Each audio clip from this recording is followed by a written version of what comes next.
Bonjour et bienvenue pour ce nouvel épisode d'Éteignez vos lumières, l'After Show. Je suis Sonia Liu et je suis en compagnie, comme d'habitude, de Juliette. Salut Juliette. Salut Sonia. Comment tu vas ? Ça va plutôt bien et toi ? Eh ben écoute, ça va très bien. Très contente de faire cet épisode sur Chéri Papini. Pareil. Il y a beaucoup de choses à dire. C'est sûr. C'est un long sujet que j'ai abordé dans le podcast Éteignez vos lumières et en vidéo YouTube. Si jamais vous ne l'avez pas encore écouté, je vous conseille vraiment, puisqu'on va pas forcément revenir sur tous les détails de cette affaire. C'est un vaste sujet. Oui, c'est un vaste sujet, mais je pense que on peut commencer peut-être par cette notion de syndrome de Munchausen. Tu peux le redéfinir pour les personnes qui ne le connaissent pas bien ou qui ont besoin de plus de détails. Parce que ça joue un rôle important, je pense, dans cette affaire. Ouais, c'est vrai. Alors, pour rappel, ce que c'est que le syndrome de Munchausen, je précise quand même que ça n'a pas été diagnostiqué à Chéri Papini. C'est une hypothèse qui a été faite par beaucoup de spécialistes et moi, je suis plutôt d'accord avec le rapprochement entre ce syndrome et le cas de Papini. Alors, le syndrome de Munchausen, je vais essayer de le décrire avec mes mots. On connaît beaucoup plus, finalement, je crois, le syndrome de Munchausen par procuration. Mais en fait, le syndrome de Munchausen, qu'est-ce que c'est ? C'est très basiquement une personne qui va s'inventer des problèmes ou des situations un peu dramatiques pour attirer l'attention sur elle, tout simplement. Quand on parle d'un syndrome de Munchausen par procuration, très souvent on va le voir dans le cas de familles avec des parents qui font ça sur leurs enfants et qui vont inventer des problèmes de santé à leurs enfants pour recevoir un certain nombre de bénéfices, donc l'attention évidemment, mais aussi des compensations financières, des cadeaux, de l'aide en tout genre. Et donc en fait, c'est transposé sur une autre personne, alors que dans la version classique du syndrome, c'est directement sur soi-même. Est-ce que ça te semble clair comme définition ? Oui, je pense que c'est suffisamment clair et c'est surtout utile peut-être de le rappeler que celui qu'on connaît le mieux, c'est le syndrome de Munchausen par procuration. Parce que c'est vrai que pendant un moment, moi qui n'avais pas autant de connaissances que toi par rapport à ça, j'avais presque l'impression que c'était ça, en fait, le syndrome de Munchausen, vu que c'est plus souvent celui qu'on voit représenté, que ce soit dans les séries, dans les films, on en parle quand même assez souvent. Et du coup, ça peut créer peut-être une sorte de confusion, donc c'est peut-être bien de le rappeler. Ouais, effectivement, pour tous les passionnés de true crime, il y a l'affaire Gypsy Rose et Didi Blanchard, qui est, je pense, l'illustration la plus connue du syndrome de Munchausen par procuration. Et donc, du coup, Chéri Papini, c'est vrai que je pense que c'est une très bonne illustration, pour le coup, du syndrome de Munchausen tout court, classique. Donc, d'une personne qui va, en fait, créer tout un scénario, toutes les conditions pour faire comme si elle avait vécu quelque chose de tragique, de dramatique, alors que, en réalité, ce n'est pas le cas. C'est vrai que, il y a eu l'exemple, le sujet de la vidéo, donc l'enlèvement, entre guillemets, de Chéri Papini. Mais il faut savoir que c'était pas la première fois qu'elle s'inventait un petit peu, qu'elle inventait des événements pour se mettre en fait dans la position de la victime. C'est surtout elle, en tout cas, j'avais l'impression que c'était un petit peu son mobile premier, en fait, c'était de se faire passer pour une victime, très souvent. Oui, totalement. Et c'est d'ailleurs pour ça qu'on peut vraiment émettre cette hypothèse du syndrome de Munchausen, c'est parce que il y a quelque chose de répétitif. C'est pas arrivé qu'une fois, c'est arrivé à de nombreuses reprises qu'elle cherche à se mettre dans cette position de victime. Et donc c'est là qu'on peut vraiment établir cette théorie-là, où on pense que c'est quelqu'un qui était en recherche, alors d'attention. En tout cas, moi, c'est mon hypothèse principale, plus que d'argent, même si évidemment c'est un bénéfice aussi qui est pas négligeable. Mais voilà, c'est vraiment en fait une dimension très psychologique. On n'est pas dans l'escroquerie. On est aussi un petit peu dans de l'escroquerie parce que effectivement, elle va recevoir de l'aide financière qu'on accorde généralement aux victimes. Mais je pense pas, dans son cas, que c'était la première raison de pourquoi elle a fait tout ça. Ouais, je suis assez d'accord avec toi. J'ai l'impression qu'il y avait, évidemment, elle en a profité un petit peu de ces aides financières, mais il y avait quand même avant tout une recherche de reconnaissance, alors peut-être pas de célébrité, mais d'attention, clairement, et surtout de se faire passer pour une victime. En tout cas, moi, c'est comme ça que je l'ai ressenti un petit peu en découvrant un petit peu les détails de cette histoire. Ouais, effectivement, je pense que dans certains cas, ça peut être pour une recherche de célébrité. Là, c'est un peu plus délicat de se prononcer dans cette affaire. En tout cas, ce qui est sûr et certain, c'est que elle a bénéficié, du coup, pendant plusieurs années, après ce faux enlèvement, de l'attention et de la sympathie de sa famille, notamment de son mari, avec qui on sait qu'il y avait quand même beaucoup de difficultés, que c'était un couple qui n'allait pas bien, qui battait de l'aile. Et moi, ce qui m'a beaucoup marqué, ouais, c'est à quel point son mari, c'est quand même s'il avait probablement des doutes, il s'est quand même énormément dévoué pour prendre soin d'elle pendant des années, alors qu'en fait, il était la première victime de cette histoire. Parce que bon, il est la première victime une fois qu'on connaît la réalité, mais il a été suspecté pendant les premières semaines d'être celui qui lui avait fait du mal. Et puis après, du coup, c'est lui qui va payer les pots cassés, les frais les plus difficiles, parce qu'il y a une trahison qui est terrible. Il vit pendant des années avec une personne qui lui fait croire qu'elle a été enlevée, torturée, etc., alors qu'en réalité, elle s'est enfuie de son plein gré chez un ex à elle, et elle l'a beaucoup fait culpabiliser aussi sur parfois les moments où il avait des petits moments de doute, parce qu'il y avait quand même des choses dans sa version qui tenaient pas toujours la route. Et c'est quelqu'un, effectivement, qui a été très manipulatrice avec lui. Moi, il me fait beaucoup de...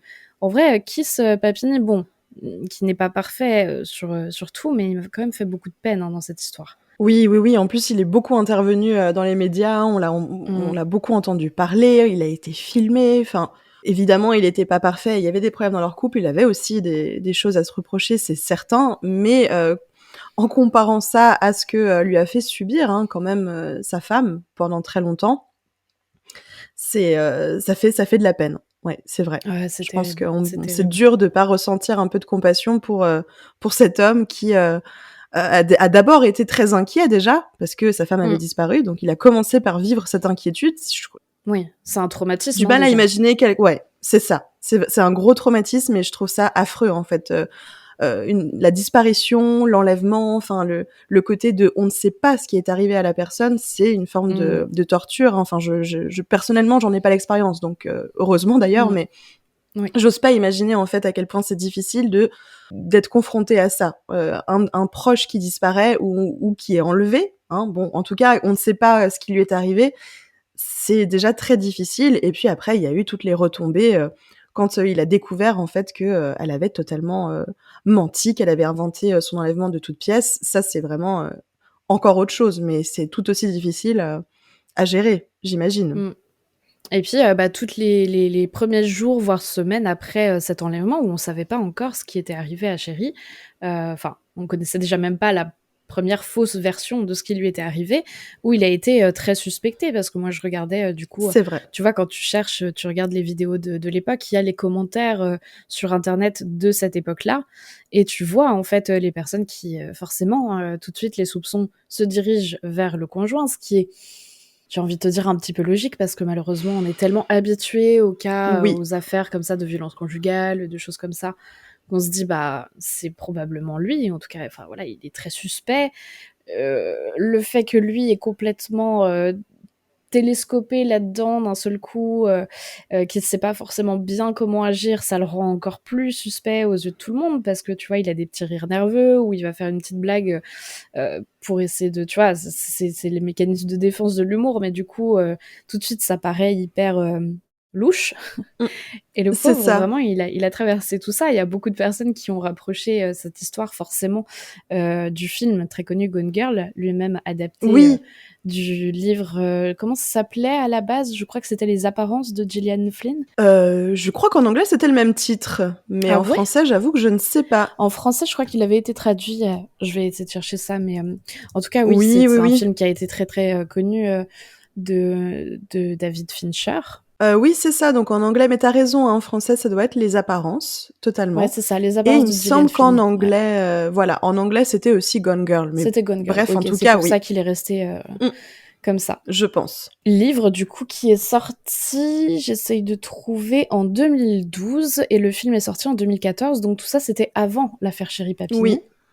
Et ça, c'est intéressant, parce que du coup, il y a pas mal de personnes qui se sont demandé si, éventuellement, elle avait pas pu s'inspirer de ces œuvres-là pour ce qu'elle a fait.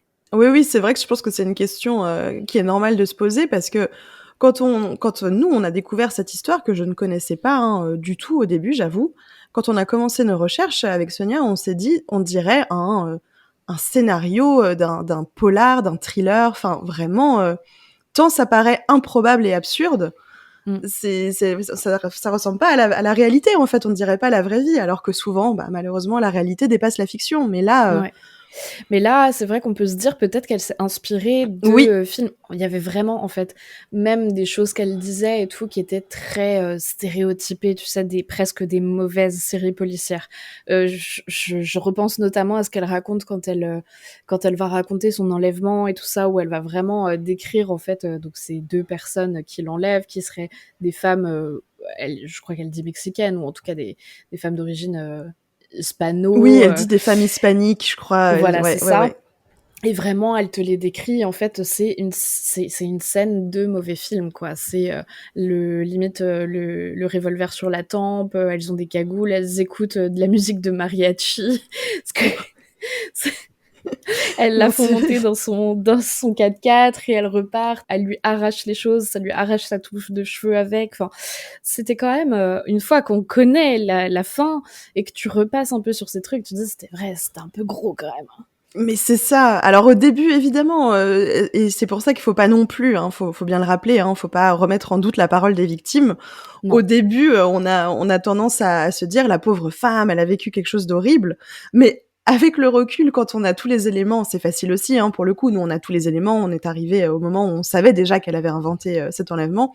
Bah, Mais bien tu sûr. repasses un petit peu, tu passes en revue tout ce qu'elle a dit et tu es là: «Mais non, mais c'est tellement gros en fait, c'est presque pas crédible». Alors après, c'est facile pour nous avec le recul de le dire, mais c'est vrai que comme tu dis, elle s'est inspirée vraiment de tous les clichés possibles dans les séries, dans les films, dans les livres. C'était assez impressionnant de voir Ouais, ça. ouais, totalement. Je pense que toutes les personnes qui avaient déjà entendu parler, qui connaissaient, qui avaient vu le film Gone Girl ont fait un rapprochement avec cette affaire. Et Totalement. étant donné que ça a quand même été un énorme succès, ça m'étonnerait qu'elle-même n'en ait jamais entendu parler. Oui, oui. Potentiellement, je pense que ça a pu jouer et c'est super intéressant parce que moi j'aime trop, voir un petit peu les liens qu'il peut avoir entre l'art de sous toutes ses formes et le fait divers. Alors souvent, on va parler, d'œuvres d'art qui s'inspirent de choses qui sont arrivées dans la réalité, mais quand c'est l'inverse, je trouve que c'est super, super intéressant aussi de voir comment, finalement la pop culture peut, bah, avoir une influence sur, certains, alors là, il s'agit pas réellement d'un crime, mais en tout cas d'un fait divers comme ça, assez hors du commun, quoi. Oui, oui, c'est justement, c'est vrai que, comme tu dis, c'est pas un crime, mais il n'empêche que c'est quand même en plus quelque chose qui a pris beaucoup d'ampleur. Mmh. Et c'est intéressant de se dire que là, ouais, c'est comme tu dis, c'est l'inverse. On a l'impression qu'elle s'est inspirée de la fiction pour, créer quelque chose de réel, en fait, pour vraiment simuler un véritable kidnapping. Enfin, véritable, on s'entend, hein, c'est une simulation, mais pour vraiment simuler son propre enlèvement. Ouais, totalement. Tu dans les commentaires, hein, les gens ont fait le rapprochement aussi avec Gone Girl, hein. On a pu Ouais, le ouais, il y a lire dans les beaucoup. commentaires sous ta vidéo. On n'est pas les seuls à l'avoir pensé, ça c'est sûr. C'est ça. Mais beaucoup de personnes pensaient qu'en fait, c'était Gone Girl qui était inspiré de cette affaire, alors que non, en fait, pas du tout. Au niveau des dates, vraiment, le livre donc qui est paru en 2012 et le film en 2014, donc c'était, avant, tout ça. Donc ça, c'est vraiment, je voulais un peu, revenir là-dessus et tout parce Oui, que je trouve que c'est intéressant de voir, que ça se passe dans cet ordre-là. Peut-être qu'on pourrait faire, on a commencé un petit peu à en parler de tous ces, stéréotypes qu'on a pu retrouver dans son récit et il y a quelque chose qui est très intéressant, bon, c'est terrible, mais qui est intéressant à mentionner dans l'affaire Sherry Papini, c'est la dimension, raciste qu'il y a pu y avoir, dans son récit. On l'a abordé déjà dans l'épisode, mais on peut revenir un petit peu dessus. À quel point tu penses, toi, que ça a pu, jouer? Est-ce que c'était je pense qu'on est d'accord là-dessus, toutes les 2, c'était pas le mobile principal, mais il y a quand même ouais. quelque chose d'étonnant parce qu'on voit que depuis très jeune, elle est, finalement un peu, focus sur le fait de, tout le temps se présenter comme une victime d'un racisme anti-blanc, de la Oui. part des, personnes hispano, plus précisément. Oui, c'est ça, ouais, c'est ça. Alors, ouais, quand on parle de racisme anti-blanc, on s'entend, hein, c'est pas C'est ses voilà, termes à elle, hein. enfin, c'est voilà, exactement, hein, oui, oui, c'est sa vie, elle est marquée par ça, hein. À plusieurs occasions, alors non seulement elle invente des choses, mais même en admettant que certains événements ne soient pas, totalement inventés, elle va toujours en fait pointer du doigt la communauté hispanique. Alors après, je sais pas très précisément. Souvent, c'était des Mexicains aussi. Elle en parlait beaucoup.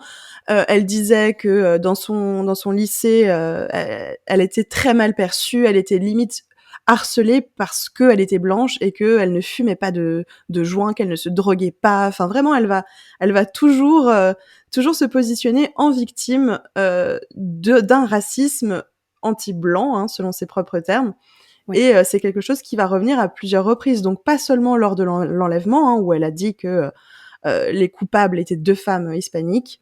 Mmh. Ça, c'est arrivé à plusieurs reprises qu'elle accuse la communauté hispanique d'être l'auteur de certains faits, certains événements où elle se serait mise en danger, où vraiment elle se sentait presque persécutée. Enfin, c'est ce qu'elle disait, hein. Ouais, ouais, Persécutée parce qu'elle était totalement. blanche Mmh. dans son quartier, dans son lycée, alors que on le sait maintenant aussi, on sait qu'elle a beaucoup inventé. Mmh. Mais je pense qu'on peut pas nier cette dimension raciste dans ces récits, oui, je dis récits parce que effectivement c'est des récits pour le coup, hein, on le C'est sait. ouais, c'est très, très, alors peut-être que des fois il y a des inspirations de, ce qui lui est réellement arrivé, mais elle grossit tellement que finalement ça devient presque une fable, quoi. Enfin, Ouais, et puis totalement. ça lui vient directement de son père, si j'ai bien compris. Alors peut-être toute la famille, hein, mais notamment, c'est son père qu'elle cite, un peu comme exemple et comme héros, qui est quand même, quelqu'un qui a des idées, politiques, assez extrêmes, du côté de la droite. Voilà. Je sais que on a pu avoir certains commentaires, alors très peu, hein, mais il y a des gens qui se sont interrogés en disant en quoi est-ce que c'est problématique d'être fier d'être blanc. Là, ça dépasse ça, c'est-à-dire que ils étaient affiliés, en tout cas, ils avaient un lien avec des mouvements extrêmes, des mouvements violents, des mouvements extrêmes, pas simplement. C'était pas juste on est américain et fier, on a le drapeau dans le jardin. Ça allait un petit peu au-delà de ça. C'était plus extrême. Oui, oui, elle cite elle-même, je crois, les skinheads, par exemple, et C'est ça. même si elle dit pas qu'elle fait partie de ce mouvement, en tout cas, elle montre beaucoup de sympathie, à leur égard. Donc effectivement, on voit que ça s'inscrit quand même dans quelque chose d'assez, politique, d'un certain bord, très à droite. Et ouais, je me demandais à quel point, alors bien sûr que je pense, heu, pas que c'est la le mobile principal, mais il y a quand même Mmh. quelque chose, heu, qui revient très souvent, c'est qu'elle a ce besoin sans arrêt de dire qu'effectivement, comme tu dis, elle est persécutée par la communauté hispanique. Oui, oui, oui, à Et plusieurs ce reprises, scénario, ouais. ouais, et ce scénario-là va quand même lui permettre, et c'est là où c'est grave, heureusement personne n'a été arrêté, mais elle va quand même, faire des portraits robots de 2 personnes, et on peut imaginer, ça aurait pas été impossible que des personnes soient mises, tu vois, en détention provisoire ou peut-être même finissent en prison à cause de son faux témoignage. Oui, c'est ça qui fait peur aussi, c'est que là, heureusement, il y a pas eu de conséquences, enfin, bien sûr qu'il y a eu des conséquences, hein, mais il y a pas eu d'arrestation liée à ce témoignage. Mais Mmh. on peut imaginer que, des personnes auraient pu être arrêtées ou en tout cas, même des fois, hein, je veux dire, ça va pas jusqu'à l'arrestation, ça va pas jusqu'à la condamnation, mais c'est des personnes qui sont rendues un petit peu publiques, on en parle. Après, au niveau de la communauté, au niveau de leur vie, elles se retrouvent totalement, bah, disons, leurs vies sont affectées en fait par ces témoignages. Donc ça aurait pu avoir des conséquences graves sur d'autres personnes, alors qu'on sait aujourd'hui que c'est inventé de toutes pièces. Oui, et puis pendant des années, en fait, le fait qu'elle, elle répande cette histoire, ça sera impossible de mesurer, mais ça a pu avoir un impact sur, la stigmatisation, encore une fois, de ces communautés qui, on sait déjà, souffrent suffisamment de gros stéréotypes et de mise à l'écart dans la société, aux États-Unis, et surtout dans les États du Sud comme ça, où on sait qu'il y a encore, voilà, pas mal de clans, de Oui. rivalités, on va dire. Ouais, oui, oui, oui. Oui, oui, c'est ça et puis, voilà, enfin, je veux dire, c'est une dimension qu'on ne peut pas, ne pas mentionner. Donc, Mmh. comme tu dis, c'est pas le mobile, je pense, principal, mais ça reste important de le mentionner parce que ça a quelque chose qui revient ponctuellement dans sa vie, en fait, dans ses récits. C'est, quelque chose qui va revenir à chaque fois. Donc même si c'est pas le mobile, de l'enlèvement, ça a clairement, joué, enfin, ça a clairement un rôle important. C'est clair et net. Oui, c'est ça et je sais pas si ça, c'est quelque chose, sur lequel, elle pourra évoluer. Je lui souhaite, mais on sait qu'aujourd'hui, elle est sortie, de prison. Je sais pas du tout, quelle sera la suite pour elle. J'imagine que maintenant, et ça, c'est terrible aussi parce que sa parole, n'aura plus, beaucoup de valeur donc tant mieux si elle continue de raconter des mensonges, mais imaginons que voilà, c'est un peu l'histoire de Pierre et le loup, tu vois? Si un jour il lui arrive quelque chose, bah, les gens vont douter, en fait, à cause justement de tous ces mensonges qu'elle a pu raconter dans le passé. Oui, oui, oui, totalement. Et on en avait parlé un petit peu, hein, mais je pense que, elle a tellement eu l'habitude, de raconter des choses, de se mettre en scène, hein, dans la posture de la victime, que peut-être cette affaire l'a dépassée. Qu'elle Oui. s'attendait peut-être pas à ce que, ça attire une attention, nationale, hein, parce que c'était pas, c'est tout le pays qui en a parlé et je me demande si, elle a pas été même elle-même surprise par ça. Elle s'était peut-être dit: «Je vais pouvoir faire encore un petit, voilà, quelque chose qui va attirer l'attention, qui va me faire passer pour une victime», mais elle avait peut-être pas mesuré toutes les conséquences que ça allait avoir, cet enlèvement. Je sais pas ce que tu en penses? Ah mais totalement, j'en suis sûre et certaine. Après, on elle a jamais trop, parlé de cet aspect-là, de son retour et de s parce qu'elle, elle dit que ce qui a motivé le fait qu'elle, revienne finalement et qu'elle fasse semblant d'avoir réussi à s'échapper, c'était, parce que ses enfants lui manquaient. Donc ça, c'est tout à fait, entendable et je pense que ça a pu jouer son rôle. Mais, peut-être aussi qu'en voyant à quel point, c'était en train de prendre beaucoup d'ampleur, ça lui a fait peur parce qu'elle s'est doutée qu'un jour ou l'autre, quelqu'un la dénoncerait. Enfin voilà, il y avait des voisins, il y avait des gens qui étaient au courant qu'elle était, chez cet ex-là. Donc je pense que ça, elle s'est dit: «Bon, il est temps de rentrer et puis, d'essayer de faire en sorte que ça se tasse et ça soit oublié». Mmh mh. Malheureusement, ça n'a pas été le cas et ça, bah, c'est est-ce que c'est bien? Est-ce que c'est pas bien? En tout cas, cette affaire-là a attiré beaucoup, beaucoup d'attention. D'autres n'en ont pas autant. Mais malheureusement pour elle, en tout cas, elle a attiré beaucoup trop d'attention et c'est aussi ça qui fait que les enquêteurs n'ont pas lâché et qu'ils ont fini par pointer du doigt, les incohérences qu'il y avait dans son récit et puis finir par découvrir la vérité. Et c'est quand même, assez impressionnant de alors c'est une bonne chose, hein, que ça attire l'attention. Là malheureusement c'était pas, un véritable cas d'enlèvement. Après c'est une bonne chose que ça attire l'attention.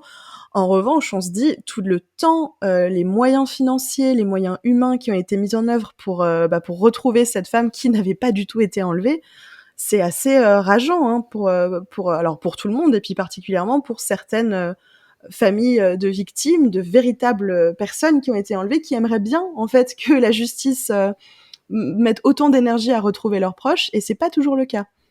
Ouais, bah, c'est paradoxal parce que tu vois, elle va beaucoup se sentir victimisée justement par, des communautés qui sont en fait, principalement ces personnes, dont on parle beaucoup moins quand elles sont elles-mêmes victimes, de justement de disparitions, d'enlèvements et cetera et c'est tout le paradoxe. Elle s'est fait avoir à son propre jeu parce que, finalement, on lui a prêté une attention, bien plus grande que ce qu'elle espérait, je pense et c'est ce qui lui a finalement, causé sa perte. Alors que en parallèle de ça, on a plein de personnes qui disparaissent absolument tous les jours aux États-Unis, qui n'obtiennent pas autant d'efforts, et de moyens, pour essayer de les retrouver et je pense notamment, elle a été évoquée dans l'épisode, mais à Stacy Smart, qui est donc une femme qui a disparu, vraiment juste à côté, de Sherry Papini le même jour, et qui elle, aujourd'hui encore n'est toujours pas, retrouvée. On n'a pas la moindre piste parce qu'il y a pas du tout eu autant d'emballement médiatique autour de cette affaire-là. L'une des hypothèses, c'est notamment parce que c'est pas, une, mère de famille, blonde, mince, souriante comme on peut avoir, sur les photos de Chéri. C'est une femme un peu plus âgée, un peu plus, moins dans les standards de beauté, actuels et du coup, elle reçoit beaucoup, beaucoup moins d'attention et ce qui fait que malheureusement cette femme qu'on aurait peut-être pu retrouver si tous les efforts qui avaient été mis sur le cas Chéri Papini dès ce jour-là avaient été mis sur elle, peut-être qu'on n'en serait pas là, quoi. Enfin, c'est évidemment, c'est beaucoup de suppositions, c'est des points d'interrogation, on ne peut pas savoir, mais en tout cas, c'est rageant de se dire, bah, on saura jamais Ouais. parce que justement, on n'a pas eu l'occasion. Oui, oui, oui et puis on le sait aussi que dans les cas de disparition, les 1ers jours, les premières heures, enfin Mmh. voilà, sont cruciales et du coup, les premières heures sont tellement cruciales que là, on a on n'a pas mis suffisamment d'énergie au moment où il fallait parce que l'attention était concentrée ailleurs. Et pendant nos recherches, on a pu lire quelques articles de la famille de Stacy, donc la femme qui a disparu en même temps que Sherry, enfin quasiment en même temps, quasiment au même endroit.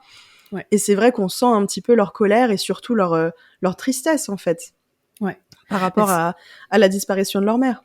Ah, mais tu m'étonnes que tu dois... Enfin, moi, je me mets à la place de ses enfants et de sa fille, notamment. Je me rappelle avoir lu un de ses témoignages qui était juste tragique, parce que c'est vraiment, effectivement, des personnes très en colère contre Chéri Papini, premièrement, mais aussi contre les médias qui se sont uniquement tournés sur le cas de Chéri et qui ont complètement oublié leur mère à eux, quoi.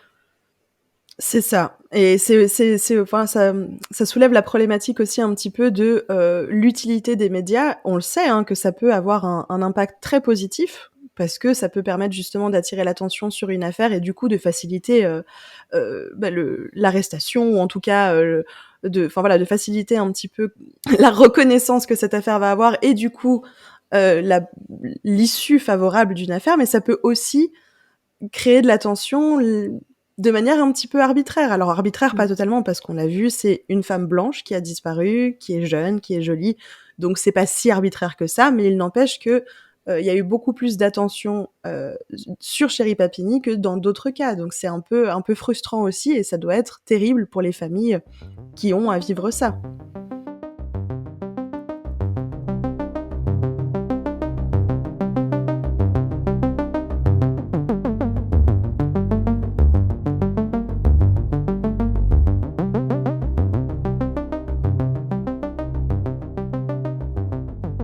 Mais de toute façon, c'est un biais qui est assez connu, on le cite dans l'épisode, mais on peut le redire ici, le Missing White Woman Syndrome, qui est vraiment...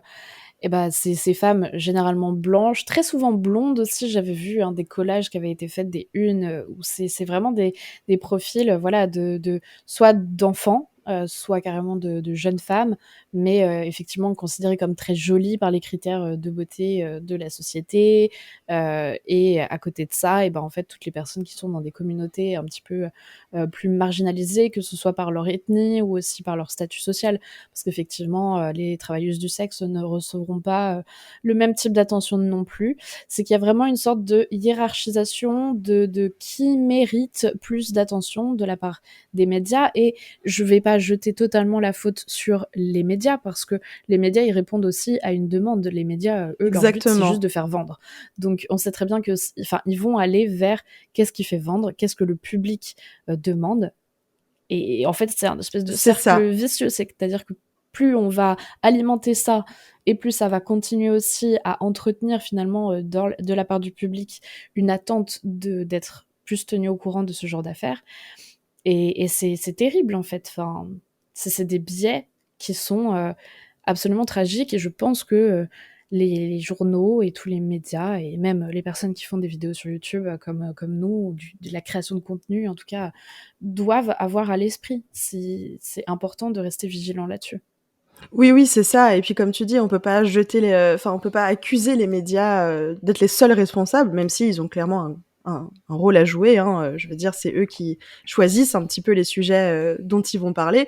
Mais il y a quand même aussi le public qui est en demande de ça, clairement. Sinon, ils ne publieraient pas ce qu'ils font, en fait. Donc, il faut être vigilant, comme tu dis, et garder à l'esprit que les affaires qui attirent l'attention, c'est aussi parce qu'on veut bien leur en donner de l'attention, que ce soit l'attention des médias ou l'attention du public. Ouais. Et comme tu le dis, en fait, ce qui est terrible, c'est de se dire que plus une affaire aura une attention médiatique, plus elle a aussi de chances d'aboutir au niveau de l'enquête, parce que ça crée une pression en fait sur les enquêteurs qui vont plus ou moins, j'imagine, mettre de moyens et redoubler d'efforts pour certaines affaires. Alors, si t'as, je sais pas, un vieux monsieur noir qui disparaît, il y a beaucoup moins de chances, malheureusement, que son cas soit traité et mis au-dessus de la pile, si en même temps, quasiment, on a une jeune femme blanche, blonde, avec des diplômes, alors que l'autre, par exemple, était sans abri, tu vois. Donc il y a une hiérarchisation qui est terrible de la valeur des vies humaines, quoi. Et c'est ce genre d'affaire est effectivement rageante quand tu vois que quelqu'un qui s'est créé, qui s'est inventé des problèmes, a été beaucoup plus recherché qu'une personne qui a réellement disparu dans des circonstances suspectes. Oui, c'est ça, parce que là, on faut pas oublier qu'on parle d'un faux kidnapping, d'un faux Mmh. enlèvement, parce qu'elle aurait vraiment été enlevée. On n'est pas du tout en train de dire qu'elle méritait moins d'attention que qui que ce soit, mais là, c'est Non. d'autant plus frustrant parce que elle a fait une véritable mise en scène, en fait. Donc c'est aussi pour ça que il y a de quoi être en colère, surtout de la part de la famille, des proches des personnes disparues. Je veux dire, Mmh. c'est complètement aberrant.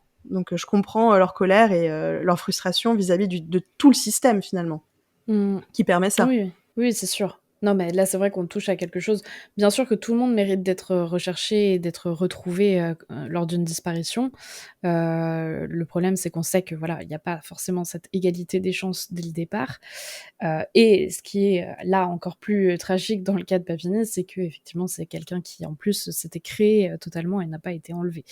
Donc ça va très loin. Ah non, mais ça va vraiment très loin et justement, ça me fait penser aussi à un autre aspect de cette histoire, c'est quand même le rôle de cet ex qui Oui. l'a hébergé, qui lui a permis en fait de faire ça. Parce que sans lui, elle aurait peut-être trouvé une autre solution, mais je veux dire, ça a été un acteur majeur dans dans ce faux enlèvement. Qu'est-ce que, tu quoi comme avis par rapport à ça, à ce personnage, on va dire, qui Ah, écoute, je sais pas trop, c'est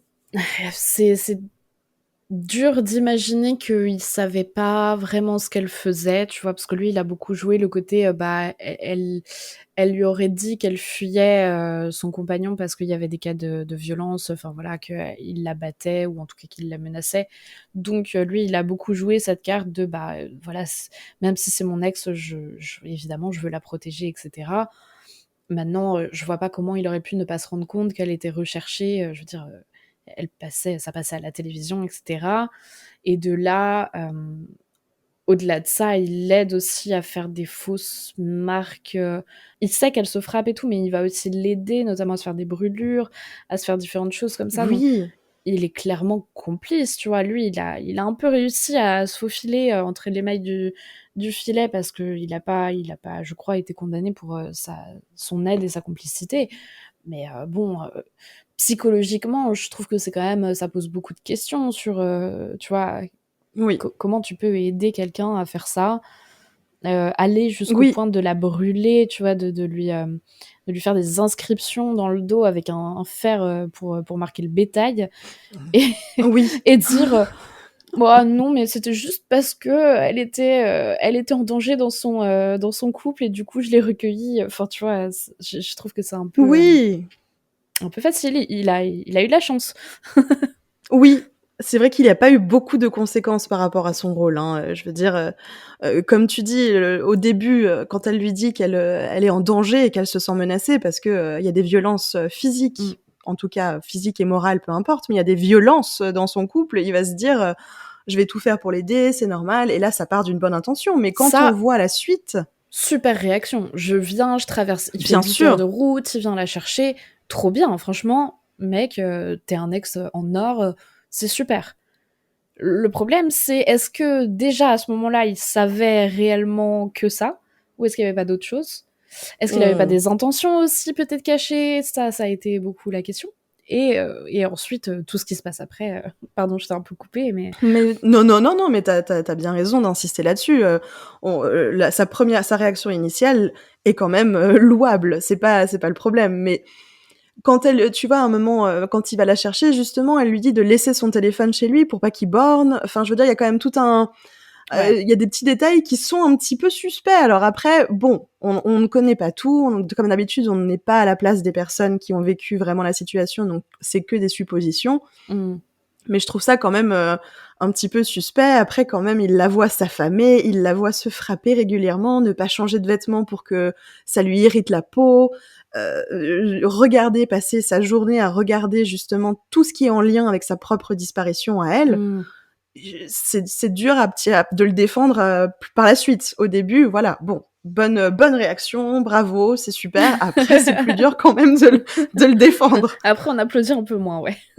C'est-à-dire qu'à partir du moment où il commence à la marquer au fer rouge, je pense qu'il fallait peut-être se poser des questions à ce moment-là. Mais c'est difficile parce que quand tu vois à quel point elle est manipulatrice, tu vois, est-ce qu'elle Oui. lui a promis des choses? Est-ce qu'elle l'a joué sur peut-être qu'il avait envie... Tu vois, une des hypothèses que je me fais, c'est peut-être qu'il avait espoir qu'il se repasse quelque chose avec elle. Et du coup, peut-être qu'elle a un peu joué là-dessus aussi. Enfin, c'est une supposition, mais quand on voit C'est à quel point elle certain, est ouais. capable de manipuler tout le monde autour d'elle, je me dis, bah, elle a pu lui faire aussi. Alors bon, clairement, il aurait pas dû accepter et se laisser avoir là-dedans, mais je lui trouve peut-être certaines Oui, oui. excuses aussi, hein. Je sais pas. Ah oui, mais je pense que c'est quand même important de rappeler que c'était une personne extrêmement manipulatrice et souvent on le voit dans les vidéos qu'on traite, on le voit dans les sujets, on le voit dans les commentaires. On a tendance à juger beaucoup, hein, des personnes qui se laissent manipuler. Mmh. Je pense qu'il faut pas, voilà, il faut pas être trop dur dans nos jugements par rapport à ça parce que, alors là, je parle pas de cet exemple en particulier, de son cas à lui, mais on l'a déjà vu par le passé.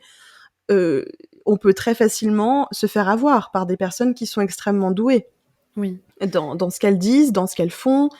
C'est tout un c'est tout un travail qu'elles font sur les personnes et Sherry Papini était quelqu'un d'extrêmement, enfin en tout cas d'après ce qu'on a pu voir, hein, d'après ce qu'on a pu lire, était quelqu'un de très calculateur, de très manipulateur. Donc ça a pu avoir un rôle dans cette histoire et de pourquoi il s'est fait avoir comme ça à ce point, pourquoi il s'est laissé manipuler par Sherry Papini. Oui, oui, bah, et puis en plus, on voit qu'elle a réussi avec la police, avec le FBI pendant plusieurs années. Même s'ils avaient certains doutes, ils ont quand même, eu tendance à la croire au début et c'est quand même pas, je veux dire, c'est des enquêteurs, c'est des gens qui sont normalement qui ne tombent pas non plus, dans le premier panneau venu donc je pense que c'est quelqu'un qui effectivement était très, très doué. Elle est convaincante. Enfin, je repense à l'appel, tu sais, le moment où on la Mmh. retrouve et du coup, où elle échange avec l'opératrice, du 911. C'est glaçant quand tu le réécoutes après coup et que tu sais qu'elle invente tout, mais sur le coup, quand tu l'entends la première fois, en te mettant à la place de quelqu'un qui pense qu'elle est réellement victime, c'est terrible. Je veux dire, elle a un jeu qui est quand même très convaincant. Bien sûr, ouais, c'est vrai Elle est douée, hein. qu'avec le recul, oui, elle est super douée. Avec le recul, on se dit: «Oui, elle joue bien», mais comme tu dis, si on doute pas un seul instant de, sa situation et du fait qu'elle se soit vraiment fait enlever, oui, c'est dur, de déceler le mensonge et de dire: «Non, elle invente tout». C'est Mmh. vrai qu'il faut pas oublier ça non plus. Comme d'habitude, nous, on a tous les faits, on a le recul, nécessaire, mais sur le moment, les enquêteurs et les proches ne l'avaient pas. Oui, c'est vrai. Donc c'est bien de le signaler aussi. Ouais, et il y avait un truc que tu avais remarqué très vite, je me rappelle, ça m'avait tout de suite, enfin moi ça m'avait pas sauté aux yeux, mais toi tu l'avais vu, c'est que cet ex chez qui elle se réfugie, il a un nom à consonance, Mmh. hispanique. Oui. C'est drôle, non? Enfin, qu'est-ce que tu en avais pensé? Parce que c'est toi qui me l'avais fait Mais remarquer oui! ça. Oui, oui, oui, bah, disons que je me suis dit: «C'est quand même, drôle», je sais pas, en tout cas, c'est Mmh. étrange quand on connaît, son avis sur la communauté hispanique, quand on connaît, toutes les histoires qu'elle a inventées où elle était victime de ces personnes, de cette communauté, soi-disant évidemment, hein, c'était des fables, comme tu l'as si bien Mmh. dit. C'est quand même, marrant de voir que, et ben, elle se retrouve chez cet ex, donc en plus qui est un de ses ex, elle a eu une histoire Mmh. avec cette personne. Ouais. Ouais. Qu'est-ce qui voilà et comment on pourrait expliquer ça, en fait? Son avis très tranché sur cette communauté et le fait qu'elle soit ou qu'elle ait été, en tout cas à un moment dans sa vie, en relation avec une Mmh. personne qui provient justement de cette communauté. Bah, il y a Je un trouve ça paradoxe assez, qui est ouais, ouais. voilà, assez paradoxal. Ouais. Il y a un paradoxe et en même temps, je me dis, tu vois, est-ce que elle l'a justement, est-ce qu'elle l'a pas choisi lui? Parce que, bah, si jamais il se faisait choper ou quoi, Mmh. tu vois, je sais pas, hein, ça je vais peut-être un peu Ah loin dans la ouais! supposition, mais imaginons peut-être que du coup ça continuait un peu son histoire de, bah, c'était des personnes, elle entendait parler, espagnol, elle entendait tu sais, les telenovelas, elle disait, et du coup, peut-être que dans sa tête, elle se dit: «Bah, si jamais ils arrivent à remonter jusqu'à ce mec, ça continuerait de coller avec sa version», tu vois? Je sais pas. Ah c'est vrai, c'est vrai. Oui, oui, oui, non mais tu as raison. Peut-être que bon alors peut-être qu'on va trop loin, mais c'est pas grgrave, c'est des C'est possible, oui. suppositions, hein, Mais de manière générale, peut-être qu'elle l'a choisi pour se réfugier, du fait qu'il appartenait à cette communauté. Mais je me demandais aussi, qu'est-ce qui a fait qu'elle ait été à un moment en relation avec cette personne, Ah quand oui, même, ouais. avant, du coup, le kidnapping, avant l'enlèvement où elle s'est réfugiée chez lui, où elle lui a demandé de l'aide. Elle a quand même eu une histoire avec cette personne. Mais Et oui. il y a quand même une espèce de paradoxe, une dissonance entre ce qu'elle peut tenir comme discours, qui était franchement, on l'a vu, hein, on a des exemples concrets, Mmh. elle avait fait des posts, hein, on n'est pas en train d'inventer tout ça, Mmh. et le fait qu'elle se mette en couple avec une personne de la communauté hispanique, c'est assez Mmh. Ouais. paradoxal. Bah, totalement. Après, on sait pas, tu vois? Des fois, il y a des personnes concernées qui sont elles-mêmes, tu vois? Donc peut-être que lui, Mm. c'était pareil. Peut-être que lui, il la rejoignait dans certaines idées parce qu'il y a des gens, qui sont pas toujours, hyper, au clair avec leur identité ou qui essayent au contraire de la tu sais, un peu de la rejeter. Ou alors, Oui, c'était pas le cas et dans ce cas-là, je sais pas trop, qu'est-ce qui a pu la pousser, en fait, à se rapprocher de lui à la base, quoi. En fait, on n'a pas trop d'informations sur leur relation, on sait pas trop, non, comment ça s'est passé, pourquoi ça s'est terminé. c'est vrai, on a très peu d'informations sur cette relation, donc c'est que des suppositions, hein, tout ça, hein, Parce que mais il n'empêche, n'empêche que ouais. mine de rien, quand je repense à toutes les relations qu'elle a eues avec des hommes, on voit qu'à chaque fois, elle recherchait quelque chose chez eux, tu vois, un intérêt, pour elle. Très clairement parce que, Keith, c'était son premier amour, de lycée, mais très vite ils se sont séparés et ensuite elle s'est, mariée avec un homme, pour pouvoir bénéficier en fait de son assurance, ils ont pas de Oui, carte vitale, mais du coup, de son assurance oui, oui, santé et oui, tout ça. ouais. Et je me dis: «Bah, est-ce que du coup, c'était aussi la même chose avec, James?»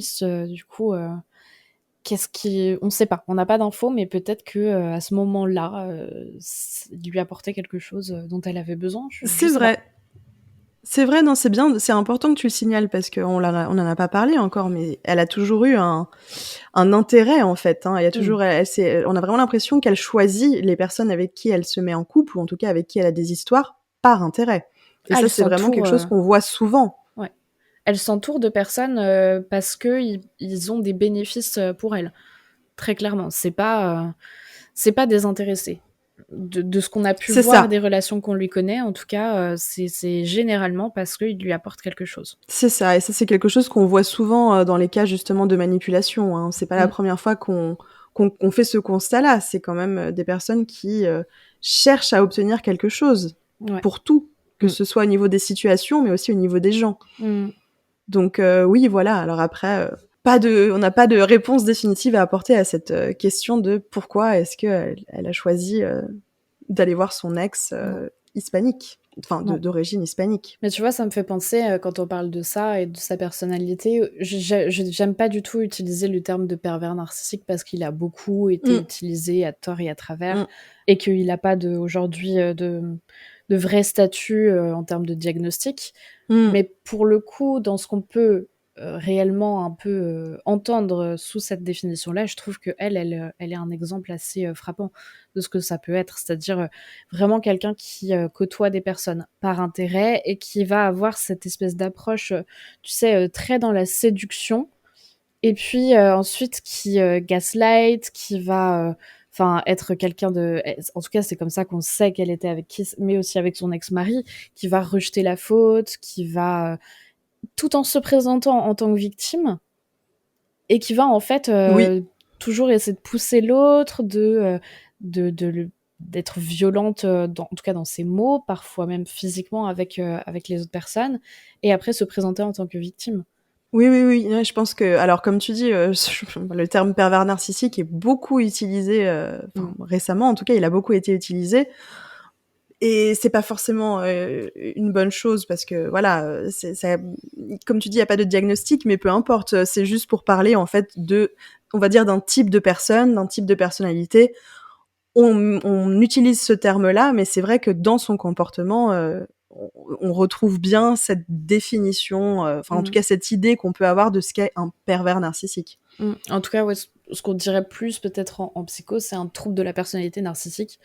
Donc Voilà, quelqu'un ouais, qui va ouais, vraiment, c'est vrai. se sentir, au-dessus des autres, qui a envie de toujours se mettre un peu en avant, enfin voilà, vraiment cette recherche perpétuelle d'attention, mais aussi, qui pense qu'elle vaut plus que les autres et donc ça, on le voit bien, justement, avec sa manière de parler des autres communautés et aussi qui n'a pas d'empathie, qui utilise les autres vraiment comme des objets, mais parce qu'elle, c'est pareil, je crois pas qu'elle ait beaucoup, elle a vaguement parlé de remords, mais en vrai, moi, ils m'ont pas semblé sincères, en fait, en tout cas. Pareil de mon côté, hein, j'ai pas eu l'impression qu'elle, je pense ce qu'elle regrette, c'est, le fait que, ça a dépassé, ce Ouais, qu'elle c'est ça. enfin, ça l'a dépassé totalement et qu'elle se soit fait attraper. Mais, je suis pas sûre qu'elle regrette d'avoir, fait souffrir, hein, des personnes quand même et puis, d'avoir gaspillé l'énergie, et les moyens financiers de tout le système. C'était par ses actes, ça a eu des conséquences sur, énormément de choses. Mmh. Et j'ai pas eu l'impression elle en prenne totalement conscience et surtout qu'elle en soit désolée. Non, c'est clair. En tout cas, j'ai pas eu l'impression, depuis sa sortie de prison, qu'elle se soit beaucoup exprimée. Alors je sais pas si c'est une volonté de sa part ou si c'est parce qu'elle a pas le droit. Mais je trouve que ça serait intéressant quand même de garder une petite veille un petit peu sur elle et de voir, si Oui, éventuellement elle finit par, s'exprimer, tu vois? Je sais pas, donner oui, une c'est interview ça. ou quoi pour voir un petit peu quelle sera, sa manière de parler de tout ce qui lui est arrivé depuis qu'elle a été incarcérée. Bon, elle est pas restée très longtemps en prison, hein, mais Non. je sais pas, Oui, je sais pas quoi penser de son cas et de ce qu'elle va potentiellement devenir, quoi. c'est ça, parce que je me demande si c'est vraiment, comment dire? Ça veut pas c'est pas parce qu'elle l'a fait, hein, qu'elle va le refaire, mais je me demande, Mmh. vu son parcours, si c'est quelqu'un qui va arriver à se sortir de ça, en fait, de sortir Mmh. de ses mensonges. Parce que c'est quand même quelqu'un aussi qui a bénéficié d'une thérapie, suite à son enlèvement, hein. On lui a donné des aides, notamment pour payer, des séances, de thérapie parce que Mmh. elle disait être traumatisée, ce qui si ça avait été le cas, effectivement, hein, c'est super, tant mieux. Ouais. Elle a pu, bénéficier d'une thérapie, mais c'est quand même, quand on sait qu'elle a inventé tout ça, c'est assez, aberrant de se dire qu'en plus elle a été, en thérapie pour un espèce de syndrome post-traumatique, pour un trauma lié à cet enlèvement et elle a été jusqu'à faire une thérapie pour quelque chose qui n'est pas arrivé. C'est quand même, Ouais. Bah, ouais. assez, Alors qu'il y ouais. a des tas de personnes qui auraient besoin de ça et qui certainement n'y ont pas accès, mais elle a eu justement des aides. Il y a des gens qui sont, vraiment qui ont fait des cagnottes et tout pour l'aider, alors que, bah, en fait, c'était complètement tout était faux, quoi. Bah, j'espère qu'elle poursuit la thérapie aujourd'hui avec des personnes qui savent, Oui. quel est vraiment, son parcours, quelles sont ses problématiques et qui pourront peut-être l'aider. Après, honnêtement, si syndrome de Munchausen, si trouble de la personnalité narcissique qu'il y a vraiment, c'est difficile, c'est pas des choses que tu soignes en réalité, c'est des choses avec lesquelles tu apprends à vivre et puis tu fais du travail sur toi pour t'améliorer dans ta manière de traiter les autres et justement de peut-être plus être, Ouais. aussi, manipulateur, mais c'est pas un truc qui se soigne parce que c'est pas une maladie en soi. Donc C'est ça, enfin moi c'est ce que j'étais en train de me demander en fait. Est-ce que, voilà, comment est-ce qu'elle va vivre avec ça finalement? Parce que maintenant, c'est passé, elle est sortie de prison, très bien, mais elle est encore très jeune, elle a encore, enfin elle a encore je me dis: est-ce qu'on va en réentendre parler d'elle ou pas? J'espère pas, hein, mais je veux je dire, mmh. Ouais, je suis pas sûre qu'on réentende qu'elle refasse mmh, quelque chose, parce que, bah, elle va être quand même être pas mal, surveillée par les gens autour maintenant qu'ils savent.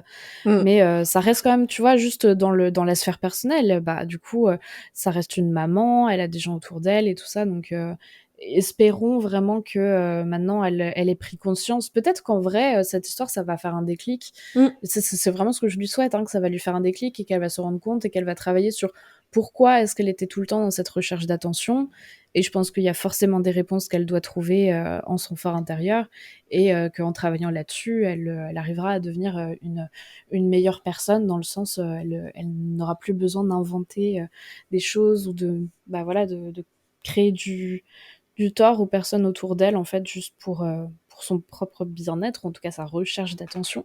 Mmh. Je lui souhaite vraiment. Oui, bah, oui, oui, je pense que c'est tout ce qu'on peut souhaiter, hein, pour elle comme pour, les autres. Mmh. À surveiller, à surveiller. Pour l'instant, on n'a pas trouvé d'autres, actualités par rapport à elle Non, depuis non, sa elle fait pas libération, parler d'elle, donc ouais. Elle fait pas spécialement parler d'elle, donc écoute, déjà ça c'est plutôt bon signe, pourvu que ça Oui, continue comme ça et on puis va vraiment ouais, c'est vraiment surtout à ses enfants et puis, bah, à son mmh. ex-mari du coup que je pense, où je me dis: «Bah, j'espère qu'ils pourront quand même, voilà, réussir à retrouver une certaine entente», même si, je pense qu'il y a quelque chose qui va être un peu brisé, surtout avec Kiss, hein, clairement. Mais, Oui, mais même pour elle, parce qu'en vrai, enfin, en arriver au point de faire ça, c'est quand même, c'est quand même le signe qu'il y a un gros mal-être, tu vois. bien Bon, sûr. même si c'est quelqu'un qui a causé du tort à d'autres personnes, j'ose espérer qu'aujourd'hui elle va mieux et puis que voilà. Mais je pense qu'effectivement, ça sera certainement des années de thérapie et pourvu, pourvu qu'elle puisse les suivre et que ça lui fasse du bien. Ah, c'est ça. C'est ça, je pense que c'est tout ce qu'on peut, voilà, tout ce qu'on peut souhaiter, tout ce qu'on peut enfin la conclusion de tout ça, c'est vraiment, espérons que, la famille trouve une forme d'acceptation, une forme d'apaisement, parce que c'est pas Mm. facile pour les enfants, et pour son ex-mari, mais on peut lui souhaiter aussi, elle, de s'améliorer en fait, je veux dire d'aller mieux, de même si ça se soigne pas nécessairement, en tout cas de trouver comment vivre avec. Oui, c'est ça. Oui, je pense. Mais vraiment, ouais, affaire à suivre et comme je disais, peut-être garder une veille un petit peu sur elle au cas où il y ait Mmh. des choses qui sortent parce que bah, ça reste quand même une histoire complètement dingue, complètement hors du commun et j'aimerais bien avoir. Tu vois, autant il y a certaines personnes quand elles sortent de prison, je me dis bon, j'ai pas spécialement envie d'avoir leur avis sur leur Mmh parcours et mh. tout ça. Elle, j'aimerais bien surveiller un petit peu et avoir des nouvelles et dans vraiment cette optique optimiste. De voir si elle a changé, quoi. Ouais, clairement. Oh, ça fait déjà plus de 50 minutes qu'on parle de l'affaire, hein. Ça passe vite. Oui, ça passe super vite. J'ai l'impression d'avoir fait le tour. Écoute, ouais, je pense qu'on a à peu près fait le tour. Après, c'est comme d'habitude, on pourrait parler pendant des heures, enfin, et extrapoler Mmh mh. sur, de manière générale, toutes les personnes manipulatrices qu'il peut y avoir autour de nous. Je Mmh pense mh. que c'était une affaire qui était intéressante et qu'on avait envie de raconter justement parce que on était moins dans quelque chose de criminel, de sanglant, et plus dans finalement, ça peut nous arriver. Et je trouve que moi, s'il y a des affaires qui me marquent beaucoup, et celle-ci en fait partie, c'est de se dire que même les personnes autour de soi peuvent parfois nous révéler des choses comme ça, avoir des secrets complètement dingues. Et ouais, me C'est dire ça. qu'on connaît jamais exactement ce qui peut se passer dans la tête des personnes qu'on connaît, qui nous entourent, je trouve ça toujours fascinant. Et voilà, c'est pour ça que c'était une Ah, je suis affaire, je trouve, d'accord. qui marque, alors que tu vois, c'est moins violent que d'habitude, mais je sais pas, et j'ai l'impression aussi que, en tout cas sur YouTube, ça a fait un peu le même effet aux personnes qui commentaient et qui ont été quand même très très. Bah, il y a eu beaucoup de Oui, commentaires, beaucoup de personnes qui avaient des réactions sur cette histoire. ouais, c'est sûr. Ça a fait réagir. C'est ça, exactement. Alors écoutez, pour vous qui écoutiez ce podcast, j'espère que ce petit échange avec Juliette vous aura permis de réfléchir, d'ouvrir des nouvelles pistes de réflexion peut-être autour de cette affaire. N'hésitez pas aussi dans les commentaires à nous dire ce que vous en avez pensé. C'était un très très bon moment de notre côté. On espère que c'était aussi le cas pour vous dans Éteignez vos lumières, l'after show sur le cas de Chéri Papini. On vous dit à très vite pour un prochain épisode. On vous embrasse. Prenez soin de vous.